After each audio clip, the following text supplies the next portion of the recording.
신약성경 고린도후서 12장 7절에서 10절 말씀.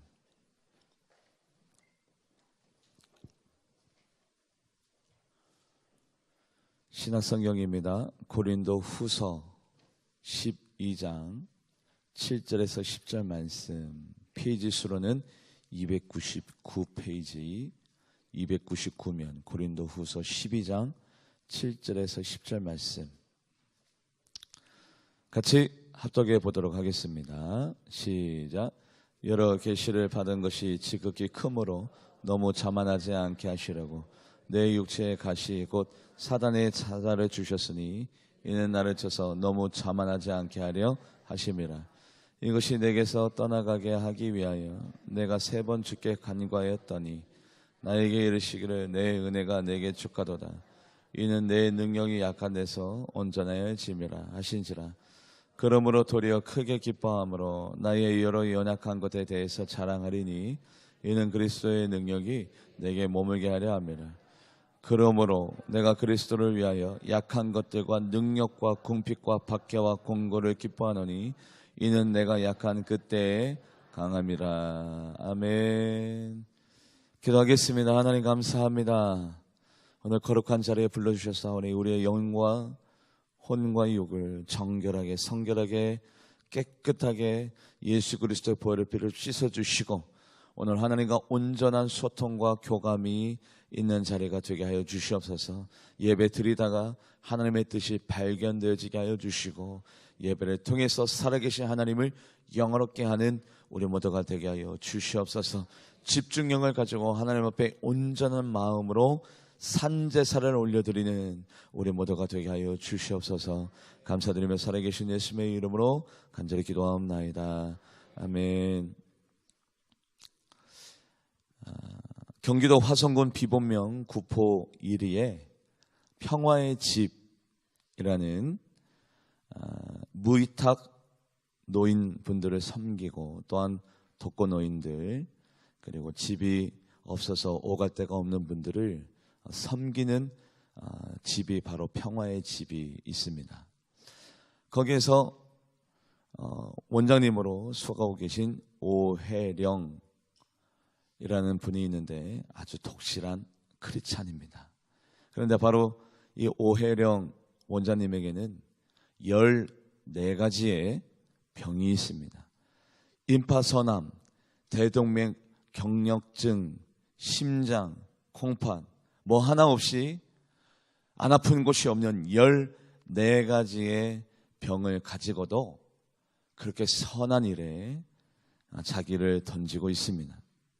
바로 오혜령 성도님께서 고백하기를 하나님이 나에게 병을 주시지 않았으면 내가 그분들의 진정한 아픔과 슬픔을 헤아리지 못했을 것이며 내가 아파 보니 그들의 고통과 아픔을 진정으로 섬길 수 있게 되었다라고 말씀하시면서 나에게 육체적인 연약함을 주신 하나님 감사합니다. 이 아픔을 통해서 진정으로 누구를 사랑한다는 것이 어떤 의미가 있는지 누구를 섬긴다는 것이 어떻게 섬기는지를 제가 알고 깨닫게 되었습니다. 14가지의 질병의 고통과 아픔 속에서도 하나님의 큰 은혜를 감사합니다. 바로 이것을 책으로 내었습니다. 그 책의 이름이 바로 당신 없는 인생은 빈 그물이오니라는 책에서 바로 오혜령 우리 성도님의 고백을 들을 수가 있습니다. 여러분들 아프리카 그리고 밀림 가운데 육식동물이 채식동물을 사냥하는 데 있어서 성공 확률이 5%밖에 되지 않습니다. 여러분들 100번 사냥하게 되면 5번 성공하는 거예요. 그런데 그것을 거꾸로 만약에 육식동물이 채식동물을 사냥하는 데 있어서 95%의 성공률을 갖게 된다면 생명을 가지고 장난치게 되어지고 진정한 맹수의 발톱과 그 이빨을 상실하게 될 거예요. 그 굶주림이 그들에게는 절박함으로 나타나고 바로 그것이 맹수의 상징이 되어지는 것처럼 여러분들, 맹수도의 5%의 성경을밖에 가지고 있지 않은데 우리들의 삶을 살면서 항상 하나님 앞에 원하는 것은 하나님, 나에게 다 주세요. 항상 우리가 하나님 앞에 원하는 것은 내가 가지고 있는 것보다 모자람을 가지고 하나님 앞에 요구하고 있고요. 하나님이 많은 것들을 주었는데도 불구하고 그 한두 가지 없는 것으로 인해서 주저하고 낭망하고 실망하면서 살아가고 있는 우리들의 모습이 없는지 점검해 보기 원합니다. 하나님은 오늘도요, 우리들에게 다 주지 않아요. 요셉에게 한 가지를 주었습니다. 꿈을 해석할 수 있는 그 달란트 한 가지를 주어서 애굽의 총리까지 오르게 하시고, 다니엘도 마찬가지예요. 딱 한 가지의 은혜와 축복으로도 하나님은 많고 많은 일을 행하실 수 있는 능력의 하나님이 있기 때문에 우리들에게 다 주지 않아요. 한 가지만 줘도 그 한 가지를 통해서 우리가 행복해질 수 있고 기쁨을 누릴 수 있고 평안을 누릴 수 있는데 우리는 다 가지려고 한단 말이에요. 오늘 사도 바울이 있습니다. 사도 바울은 왜소했습니다. 얼굴이 준수하지 못했습니다. 말에 힘도 없었어요. 더군다나 육체의 가시를 가지고 있었습니다. 그 육체의 가시는 아마도 안젤일 것이에요. 눈에서 자꾸 염증이 나고 눈물이 나고 앞이 잘 보이지 않는 육체의 가시. 그 육체의 가시를 가지고 하나님 앞에 기도하며 나갑니다. 하나님, 이것 좀 없애주세요. 나를 치료해주세요. 이것만 하나님이 고쳐주시면 선교하는 데에 큰 힘을 얻겠나이다. 하나님, 내가 아프다 보니까 저 하나님을 믿지 못하는 백성들에게 하나님의 치유와 하나님의 능력에 대해서 설교 말씀을 하여도 아픈 자가 넌데 너나 너를 고쳐라. 말의 권위와 권세가 나타나지 않습니다. 하나님, 제발 이 육체의 가시를 고쳐주세요 라고 사도 바울이 고백하면서 나아갑니다. 그 순간에 하나님께서 응답해 주시기를, 어떤 응답을 주셨냐면 고린도 후서 12장 9절 말씀 합독해 보도록 하겠습니다. 시작. 나에게 이르시기를 내 은혜가 내게 족하도다. 여기까지요. 내 은혜가 내게 족하도다. 하나님이 사도 바울에게 응답해 주시기를, 사도 바울아, 현실을 바꾸려고 하지 말고, 현상을 바꾸려고 하지 말고 너를 바꿔라.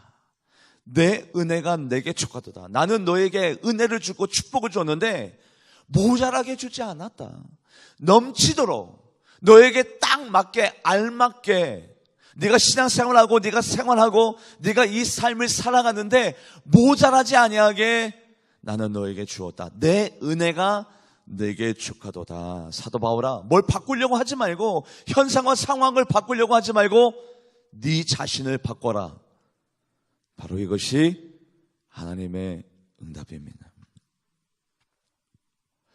그런데도 불구하고 우리는 여전히 모자라요. 하나님, 나는요 건강도 없고요, 물질도 경제적인 압박과 속박이 있고요, 나는 왜 달란트가 없습니까? 나는 왜 이렇게 이쁘지 못합니까? 잘생기지 못했습니까?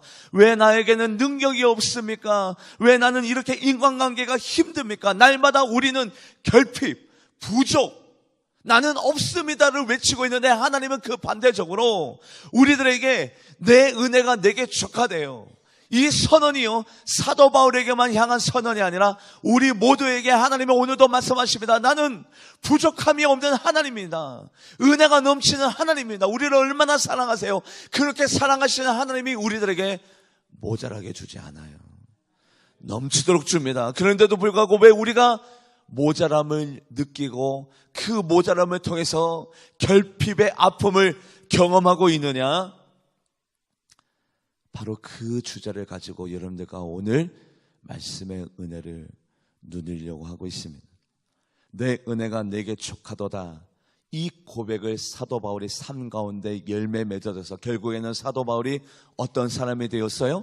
만족하고 자족하는 사람이 되었어요. 그의 요구가 관철됐던가요?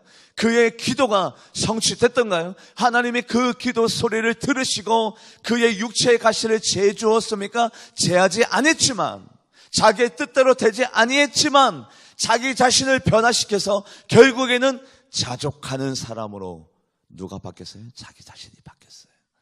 말씀을 같이 한번 읽어보도록 합니다. 디모데전서 6장 6절 말씀, 디모데전서 6장 6절 말씀 같이 읽어보도록 합니다. 시작. 그러나 자족하는 마음이 있으면 경건은 큰 이익이 되느니라. 그래, 내 은혜가 내게 족하도다. 하나님이 오늘도 우리들에게 말씀하시네요. 나는 없다라고 하는데, 나는 모자라고 하는데, 오늘도 하나님이 우리들에게 말씀하십니다. 누구야, 내 은혜가 내게 족하도다. 내가 너를 얼마나 사랑하는 줄 아니? 사랑하는 아버지가 자기 자녀에게 모자라게 주겠어요? 아니요, 모자라 주지가 않아요. 넘치도록 주십니다. 그래서 우리가 내 자신을 변화시키면 그게 정답이에요. 자족하는 자, 감사하는 자로 살아가는 우리 모두가 되기를 주님의 이름으로 간절히 부탁합니다. 그러면서 시편 50편 14절에서 15절 말씀에 이런 말씀이 나오네요. 같이 합독해 보도록 하죠. 시작. 감사로 하나님께 제사를 드리며 지존하신 이에게 내 소원을 갚으며 환난 날에 나를 부르라. 내가 너를 건지리니 내가 나를 영원롭게. 환난 날에 늘 내가 모자람을 가지고 살아가요. 맞아요. 때로는 자녀가 아파요. 환난이 있네요. 때로는 하는 기업이, 사업이 휘청거리네요. 때로는 내가 믿고 사랑하는 사람으로부터 상처를 받을 때도 있습니다. 환난 날에 나를 부르면 내가 너를 건지겠대요. 그런데 바로 이 환난 날에 내가 부르면 건지겠다는 이 조건이 있는데 14절에 우리 같이 한번 읽어볼까요? 15절 우리 상반절 보시면 어떤 자에게 감사로 하나님 앞에 제사를 드리는 자, 지존하신 이를 소원을 갚는 자에게 환난 날에 나를 부르면 내가 너를 건지래요. 그래서 우리가 감사하는 자, 자족하는 자로 살아가는 자가 하나님의 도우심의 능력을 받아 누리게 될 줄 믿습니다. 그렇다면 사도 바울처럼 우리 모두 다가 모자람이 있어요. 결핍이 있어요. 다 그 이유가 달라요. 어떤 분은 건강이, 어떤 분은 경제가, 어떤 분은 자녀가, 어떤 분은 구원함이, 어떤 분은 인격적인 만남을 통해서 고통과 아픔을 경험하고 있는데, 이 중에서도 우리가 먼저 인정해야 될 것은 바로 고린도후서 12장 7절 말씀입니다. 고린도후서 12장 7절 말씀 합독해 보도록 합니다. 시작. 여러 계시를 받은 것이 지극히 크므로 너무 자만하지 않게 하시려고 내 육체에 가시 곧 사탄의 사자를 주셨으니 이는 나를 쳐서 너무 자만하지 않게 하려. 사도 바울아, 내 은혜가 내게 족하도다. 오늘도 하나님이 우리들에게 말씀하시네요. 나는 너에게 모자라게 주지 않았다. 넘치도록 주었다. 내 은혜가 내게 족하도다라고 말씀하시는 하나님의 진정한 쏙뜻. 하나님의 쏙내가 어디 있었어요? 내가 어떤 크리스찬이 되려고 교만한 크리스찬이 아니라 자기를 쳐서 복종시키고 자고하지 말라고, 교만하지 말라고, 겸손한 그리스도인이 되라고 육체적인 가시와 결핍과 궁핍을 우리들에게 허락하셨다라고 사도 바울이 말하고 있습니다. 그 모자람을 통해서 내가 겸손한 그리스도인이 되어지고, 겸손한 그리스도인이 되어져서 하나님을 의뢰하고 의탁하며 나아가는 것이 바로 그것이 축복이래요. 다 가지고 있으면 하나님을 붙들지 않는데요. 내가 모자람이 없으면 나의 힘대로 살아간대요. 그 궁핍이 나를 기도하는 자리로 부르고, 기도하는 자리에서 하나님을 만날 때에 하나님의 진정한 축복을 누리게 되는 것이 바로 우리의 삶이래요. 그래서 하나님이 우리들에게 다 주지 아니하고 궁핍함과 모자람을 줄 수밖에 없다고 오늘도 하나님은 우리들에게 말씀하십니다. 내 은혜가 내게 족하도다. 타락한 사울 왕에게 사무엘 선지자가 이렇게 이야기합니다. 사울 왕이시여, 당신에게 있어서 가장 큰 축복의 시간은 왕이 되어서 천하를 호령하고 권위와 권세를 누리고 있는 지금이 아니라 당신이 가장 행복했던 시절은 낮은 자리에 있을 때에 당신은 가장 행복했습니다. 하나님이 힘과 권세와 능력을 주었더니 타락하고 자기 멋대로 살아가 버리고 기념비를 세우는 지금의 모습이 당신의 가장 행복한 시간이 아니라 가장 낮은 자리에 이름도 없이 그냥 평범한 삶을 살고 있을 때에 하나님이 당신을 가장 많이 사랑했습니다. 사무엘상 15장 7절 말씀 같이 합독해 보도록 하겠습니다. 시작. 사무엘이 이르되 왕이 스스로 작게 여길 그때에 이스라엘 지파의 머리가 되지 아니하셨나이까. 여호와께서 왕에게 기름을 부어 이스라엘 왕을 삼으시고. 사울 왕이 가장 작고 연약한 낮은 자리에 있는 그 순간에 그때에 하나님이 당신을 왕으로 세우지 않았습니까? 왜 이렇게 교만해졌습니까? 왜 이렇게 높은 자리에 올라가 있습니까? 하나님은 당신을 쳐버릴 수밖에 없습니다. 하나님은 오늘도 누구를 통해서 일을 행하시느냐? 겸손한 사람, 낮은 자리에 거하는 사람. 사울 왕이시여, 당신이 낮은 자리에 있을 때 하나님이 당신을 가장 많이 사랑했습니다. 왜 이렇게 높은 자리에 올라가 있습니까? 우리도 마찬가지예요. 그 모자람이, 그 결핍이, 그 삶의 고통이 나를 낮은 자리로 인도하고 내가 낮은 자리에 처해 있을 때 하나님의 크신 축복과 능력을 경험하게 되어지기 때문에 오늘도 하나님은 사도 바울에게 내 은혜가 내게 족하도다. 우리에게도 말씀하시네요. 나는 너에게 모자라게 해주지 않았다. 너의 그 모자람과 그 궁핍은 내가 너를 사랑하는 증거고, 그 궁핍과 그 모자람을 통해서 너는 기도의 자리에 나올 것이며, 기도의 자리에 나와 있는 너를 내가 왕으로 세우리라, 높은 곳으로 세우리라. 하나님의 축복을 받아 누리는 여러분들 되기를 주님의 이름으로 간절히 축원드립니다. 그러면서요, 지극히 작은 자이기 때문에 하나님의 풍성한 은혜를 알고 깨닫고 누리게 되어지게 되어 있습니다. 에베소서 3장 8절 말씀 같이 합독해 보도록 하겠습니다. 에베소서 3장 8절 말씀 시작. 모든 성도 중에 지극히 작은 자보다 더 작은 나에게 이 은혜를 주신 것은 측량할 수 없는 그리스도의 풍성함을 이방인에게.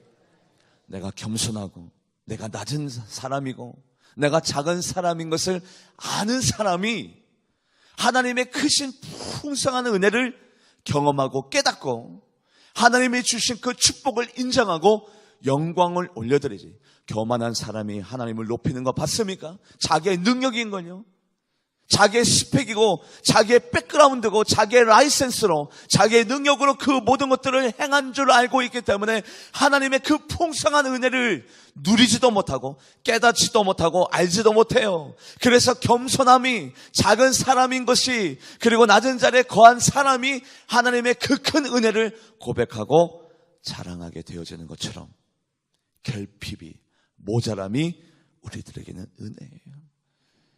제가 울산제일교회 오기 전에 받았던 하나님의 말씀이 바로 이사야 60장 22절 말씀입니다. 이 말씀을 통해서 하나님께서 저에게 철저히 깨달음과 가르침을 주었는데, 이사야 60장 22절 말씀 같이 읽어보도록 합니다. 시작. 이 작은 자가 천명을 이루고 그 약한 자가 강국을 이룰 것이며, 때가 되면 나 여호와의 속히. 세상에 능력 있는 사람은 많아요. 달란트 많은 사람 참 많습니다. 그런데 하나님은 오늘도 누구를 통해서 일을 행하시느냐? 작은 자를 통해서 일하십니다. 그 작은 자가 청명을 이루고 그 약한 자가 강국을 이뤄야 그 사람이 이것은 하나님이 행하셨습니다라고 인정되어지기 때문에 오늘도 하나님은 찾으십니다. 능력 있는 사람을 찾지 않아요. 달란트 있는 사람을 찾지 않아요. 오늘도 낮은 자리에서 겸손한 그리스도인을 찾아서, 능력은 없지만 낮은 자리에서 그 겸손을 통해서 하나님의 은혜를 아는 자를 오늘도 하나님은 찾으시고, 그 사람을 통해서 천명을 이루고 그 사람을 통해서 강국을 이루기를 원하시는 하나님. 그렇다면 오늘도 내 삶 가운데 하나님, 왜 나를 건강하게, 왜 이 육체의 가시를, 왜 이 문제를 해결해 주지 않습니까? 아니에요.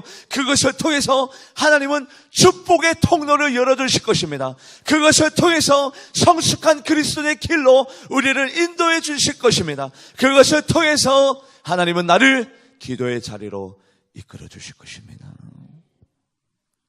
바로 그러한 겸손한 그리스도인을 통해서 하나님은 무한한 영광을 얻어 누리게 될 것입니다. 그러면서 오늘 본문 말씀은 우리들에게 또 다른 메시지를 줍니다. 고린도후서 12장 9절 말씀 같이 한번 읽어보도록 하겠습니다. 시작. 나에게 이르시기를 내 은혜가 내게 족하도다. 이는 내 능력이 약한 데서 온전해짐이라. 아멘. 여기까지요. 내 능력이 약한 데서 온전해짐이라. 내가 뭘 해보려고 하는 것 자체가 사치입니다. 오늘도 하나님은 우리들에게 말씀하시나 너 그거 잘할 수 있도록 노력해라. 하나님은 그렇게 말하지 아니하고 약한 그때에 온전한 능력이 나타난다라고 말씀하고 있습니다. 하나님이 우리들 보고 얘기하시는 것은, 요구하시는 것은 너에게 능력을 요구하는 것이 아니라 내 자신을 던져버리고 내 자신을 부인하고 내 자신을 포기하면 하나님의 온전한 능력이 내 삶 가운데 열매 맺는다라고 하나님은 우리들에게 말씀하고 있습니다. 이 말씀을 요한복음 기자는 이렇게 표현했죠. 나는 포도나무요 너희는 가지니 저가 내 안에 내가 저 안에 있으면 이 사람은 가시를 많이 맺나니. 그래요, 우리는 가지예요. 가지가 해야 될 것은 능력 있는 가지, 권세와 능력과 탤런트가 많은 가지, 그 가지는 다 필요가 없어요. 가지가 해야 될 가장 큰 소임은 뭐냐면 하나님만 붙들고 있으면 하나님의 그 나뭇가지에서 그 영양분을 뿌리를 통해서 가지에게 공급하고 그 가지에서 꽃이 피어나고 열매가 맺어지는 거지, 가지가 열매가 맺어질 수 있도록 노력하는 것이 가지의 소임이 아니에요. 가지가 해야 될 것은 포도나무에서 절대적으로 떨어지지 아니하는 하나님만 붙들고 하나님만 경외하고 있으면 하나님이 그 모든 일들을 가능하게 만들어줄 줄 믿습니다. 그래서 오히려 내가 약할 그때에 하나님의 능력이 강력하게 나타난다라고 우리들에게 말씀하고 있습니다. 그런데 우리는 내가 하려고 해요. 내가 그 일을 해야 가능할 것만 같고 내가 그 일을 감당하는 데 있어서 나의 능력과 나의 모든 것들이 필요한 걸로 여기지만 아니요, 하나님은 그 반대적으로 우리들에게 말씀합니다. 힘을 빼라. 네가 할 수 있는 것 아무것도 없다. 네가 해야 될 것은 나를 붙들고 나를 의지하면 내가 그 일을 행할 수 있도록 내가 선두에서 너를 지휘하고 너를 붙들어주고 너를 이끌어준다. 나만 붙잡고 있으면 돼. 네가 뭔가를 하려고 하지 마. 그래서 우리가 나는 부족합니다. 나는 연약합니다. 내가 할 수 있는 것들은 아무도 없습니다. 하나님, 나는 연약한 자이네요. 바로 이런 고백을 드릴 수 있는 신앙이 우리들 가운데 있을 때 하나님이 그때 일하신대요. 할렐루야. 하나님은 그때를 기다리고 있습니다. 전부의 의지 없어서 손들고 옵니다. 내 힘으로 가정을 세우려고 했더니, 나의 능력으로 나의 기업을 세우려고 했더니 되어지는 것이 아무것도 없습니다. 나는 약한 존재입니다. 능력 없는 존재입니다. 하나님이 아니면 안 됩니다. 하나님만 바라봅니다라는 이 신앙의 고백이 우리들의 마음 가운데 메아리쳐 울릴 때에, 바로 그때에 하나님이 일을 행하신대요. 그래서 하나님은 오늘도 우리들에게 말씀하십니다. 네가 약해지는 그 순간에 온전한 능력이 우리들에게 나타난다고 말씀하고 있습니다. 그래서요, 우리들에게도 힘이 필요해요. 어떤 힘이 필요하냐면 하나님을 붙드는 힘, 내가 그 일을 감당하는 그 능력과 힘이 우리들에게 필요한 것이 아니라 우리는 하나님을 붙드는 힘이 필요하고, 하나님을 붙들고 있으면 하나님이 그 일을 행하십니다. 우리가 그 일을 행하려고 하면 안 돼요. 하나님을 바라보고 하나님을 의지하고 있으면 하나님이 그 일을 감당합니다. 그래서 이것을 두 글자로 합력이라고 하는 거예요. 합력. 그래서 로마서 8장 23절 28절 말씀을 같이 합독해 보도록 합니다. 로마서 8장 28절 말씀 시작. 우리가 알거니와 하나님을 사랑하는 자, 곧 그 뜻대로 부르심을 입은 자들에게는 모든 것이 합력하여 선을 이루니라. 아멘. 하나님 손에 붙들리면 모든 것이 가능해집니다. 내가 그 일을 하려고 하면 모든 것이 버겁고 어려워요. 칼을 도적이 잡으면 흉기가 되고, 의사 선생님이 칼을 잡으면 메스가 됩니다. 연필을 화가가 잡으면 아름다운 작품이 되어지고, 연필을 문학가가 잡으면 아름다운 수필과 소설이 되어져 나옵니다. 물을 뱀이 먹으면 독이 되어지고, 물을 나무가 먹으면 열매가 되어지는 것처럼 내가 어떤 사람이냐, 내가 능력 있는 사람이냐, 나에게는 있던 능력과 권세와 달란트가 있느냐가 중요한 게 아니라 나를 누가 붙잡고 있느냐, 나를 내가 붙잡고 있으면 내 능력만큼만 살아가요. 그런데 나같이 부족한 사람이, 연약한 사람이, 뭐 자랑할 것이 하나도 없는 사람이 하나님의 손에 붙들림만 되어지면 놀라운 일들이, 이적과 기적이 내 삶 가운데 있다는 사실을 여러분들이 믿으시기를 주님의 이름으로 간절히 축복합니다. 하나님이 나를 붙들려면 나의 힘이 빠져 있어야 돼요. 내가 버티고 있으면 내 자신이라는 자아가 하나님의 능력과 권능을 다 막아버려요. 그래서 내가 오늘도 축복을 받아 누리는 데 있어서 가장 나를 방해하는 요소는 타인이 아니라 바로 나입니다. 내가 나를 포기하고 내 자신을 던지고 나를 부인할 때에 그때 하나님의 역사와 능력이 있고 하나님의 나를 붙들고 인도하려면 내가 내 자신을 하나님 앞에 내어주어야 하나님의 역사가 시작되는 것인데, 그래서 시편 기자가 이렇게 고백했죠. 시편 89편 13절 합독해 보도록 합니다. 시작. 주의 팔에 능력이 있사오면 주의 손은 강하고 주의 오른손은 높이. 그래요. 내게 능력이 있는 거예요? 아니에요. 주의 팔에 능력이 있사오며 주의 손이 강한 거예요. 내가 강한 거 아니에요.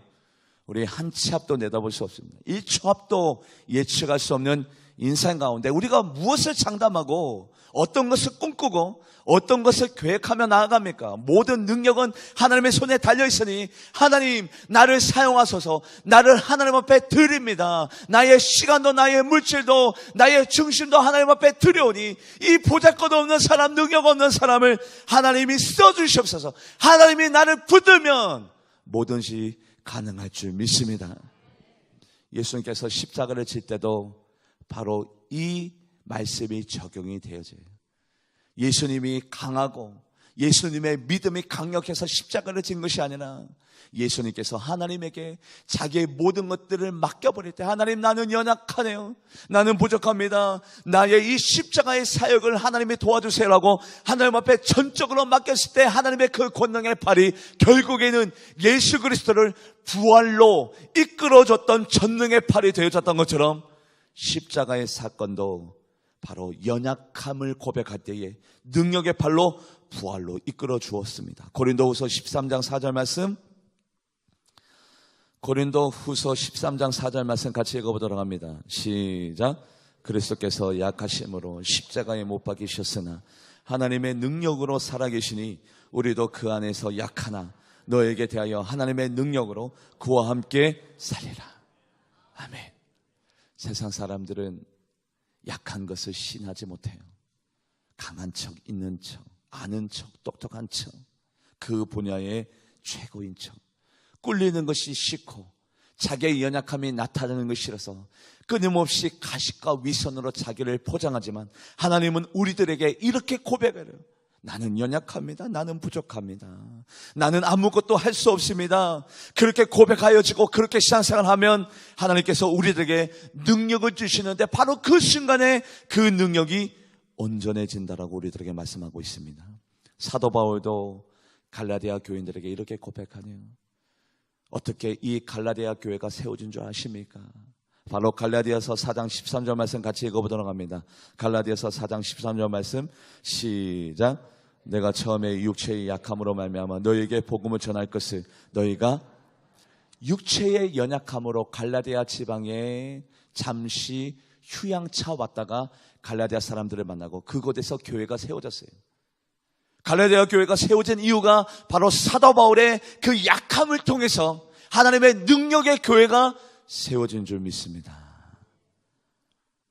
그래서 하나님은 오늘도 우리들에게 이렇게 얘기해요. 야, 제발 너의 그 자리를 나에게 좀 맡겨다오. 네가 붙들고 있으면 내가 일할 수 없다. 내가 활동할 수 있는 그 모든 통로와 통로 사이에 너라는 존재가 꽉 붙들고 있어가지고 내가 하면 바로 모든 것이 잘 되어지는 것 같고 하나님 앞에 맡겨드리면 모든 것이 안 되어질 것 같이 착각하고 네가 모든 것들을 꽉 쥐고 있지만 그 손을 놓고 나에게 의뢰하고 나를 의지하고 나를 붙들면 내가 너를 세워줄게라고 하나님은 오늘도 우리들에게 속삭이고 있습니다. 어떤 등산객이 한 예화이지만 발을 헛디뎌서 낭떠러지에서 떨어지다가 나뭇가지 하나를 딱 잡았네요. 칠흑 같은 어둠 속에서 의지할 것은 나뭇가지 하나밖에 없습니다. 그런데 그 나뭇가지도 점점 뿌리가 들썩들썩거리고 힘을 잃고 있네요. 그때 하나님 앞에 간절히 간구했습니다. 하나님 도와주세요. 하나님, 내가 지금 떨어져 죽게 생겼습니다. 도와주세요. 그랬더니 하나님이 나타나서 말씀하십니다. 그 손을 놔라. 하나님 도와주세요. 그 손을 놓아라. 하나님 말고 다른 사람 없어요. 하나님 말고 다른 사람 제발 나타나서 나를 도와주세요. 그 손을 놓아라. 끝까지 붙들고 있는 거예요. 붙들고 있고 붙들고 있다가 결국에는 손에 힘이 빠져서 났는데 바로 턱 하고 떨어진 거예요.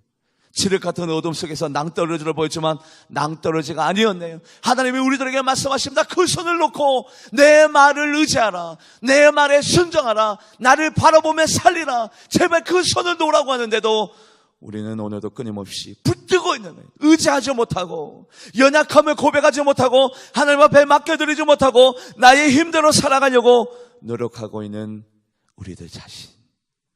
그런데 오늘도 하나님이 우리들에게 말씀하십니다. 고린도 후서 12장 9절 말씀 한 번 더 읽어보도록 하죠. 시작.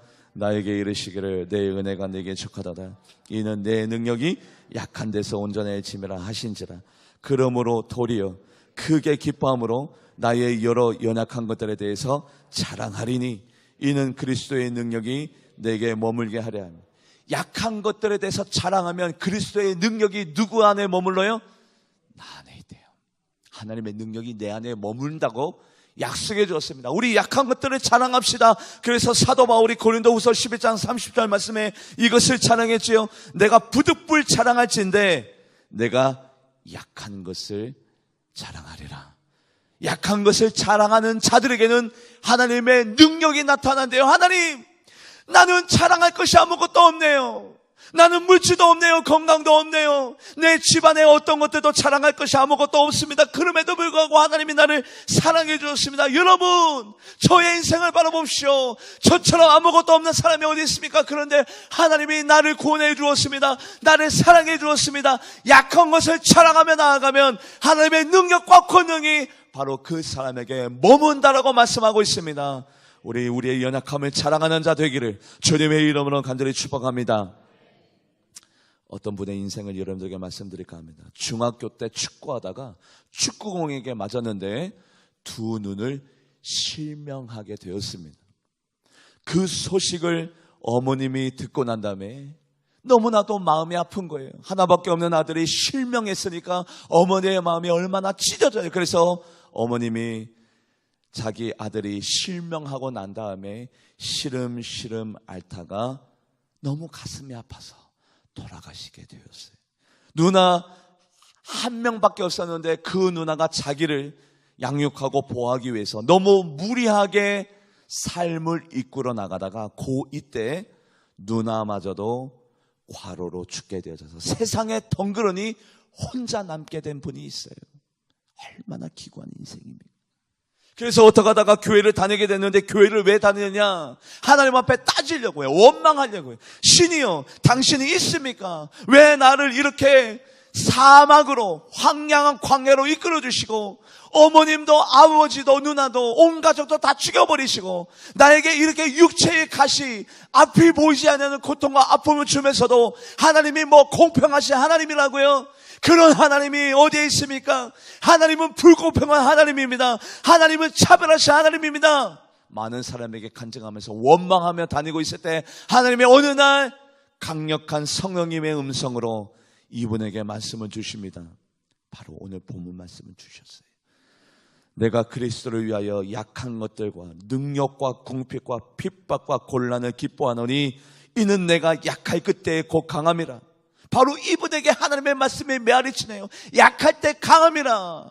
약할 때 강함이라. 하나님, 나는 그런 저주받은 인생인가요? 내 인생은 쓰레기 같은 인생인가요? 나를 통해서 하나님이 뭘 할 수 있다고요? 어떤 것을 할 수 있다고요? 나는 앞이 보이지 않습니다. 부모님도 없습니다. 물질도 없습니다. 능력도 없습니다. 공부도 못합니다. 나 같은 자를 통해서 하나님이 무슨 일을 하신다고요? 하나님 앞에 따지고 물었더니 하나님께서 그분에게 이렇게 말씀을 통해서 응답해 줍니다. 이 사람이나 그 부모가 죄를 범한 것이 아니라 그에게서 하나님의 하시는 일을 나타내고자 함이라. 요한복음 9장 3절 말씀을 주시더니 너를 통해서 하나님이 큰 일을 이루실 거야. 기대하고 소망해라. 바로 그분에게 말씀하십니다. 이분이 누구냐? 미국 일리노이 대학 교수로, 그리고 UN 세계장애위원장 부의장이자, 그리고 정부 수립 50주년을 맞이해서 자랑스러운 한국인 4분 중에 한 분으로 뽑힌 강영우 박사님이에요. 강영우 박사님은 바로 이렇게 조실부모하고 형제도 다 죽임을 당하고 눈에 실명을 통해서도 UN 부의장까지 올라가게 되었습니다. 그래서 이분은 나중에 이렇게 고백합니다. 하나님, 실명의 장애는 나의 사명이었고 그 고통은 나에게 축복이었습니다. 내가 바로 그 어린 날에 실명하지 않았더라면 내가 오늘날 나는 없었고 하나님의 능력과 권능을 받아 누리지 못했습니다. 하나님은 나를 통해서 일하시기 위해서 그 고통과 고난을 나에게 주었고 그 고난을 통해서 결국에는 하나님을 뜻을 이루며 나아가는 사명자로 하나님이 세워주셨습니다. 하나님이 나에게 주셨던 말씀대로 내가 약할 때에 하나님은 나에게 강한 능력이 되어주셨습니다. 할렐루야. 이 고백이 바로 강영우 박사의 고백이에요. 여러분들, 결핍이 있죠? 모자람이 없죠? 모든 것들이 다 가지고 있는 사람은 없습니다. 나름대로 다 모자람이 있고 궁핍함이 있고 결핍이 있어요. 그 순간에 오늘도 하나님이 우리들에게 말씀하시네요. 내 은혜가 내게 족하도다. 우리 자족합시다. 왜 자족해요? 그 약함을 통해서 하나님은 겸손한 그리스도인으로 우리를 부르시네요. 기도의 자리로, 하나님을 경외하는 자리로, 약함을 인정하고 약함을 고백하며 나아가기에는 바로 그 사람에게는 능력이 온전히 나타나고, 약할 때 강함이라 내가 곤란과 궁핍과 핍박 속에서도 자족하기를 배운 그 사람에게는 하나님의 능력이 온전히 머무른대요. 바로 그 능력이 온전히 머무는 능력의 사역자 되려면 하나님 앞에 내 자신을 내어줘야 돼요.